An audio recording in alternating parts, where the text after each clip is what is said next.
Hello दोस्तों, राधे राधे। मैं सविता देवी गायिका आप लोग के प्रणाम करती हूँ। दोस्तों, मैं दर्द भरा गीत सुनाने जा रही हूँ। माँ बेटा का बीच का गीत है। आजकल के बच्चे लोग माँ बाप को भूल ही जाते हैं धन दौलत शोहरत के चक्कर में।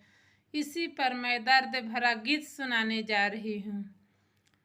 लोटवा दिल हो एके गो बाबा, बेटवा दिल हो चार। लोटवा दिल हो एके गो बाबा, बेटवा दिल हो चार।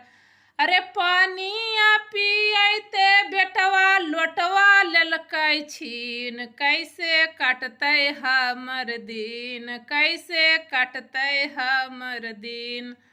अरे पानिया पी लेते बेटवा लोटवा ललकै छीन। कैसे कटते हमर दिन।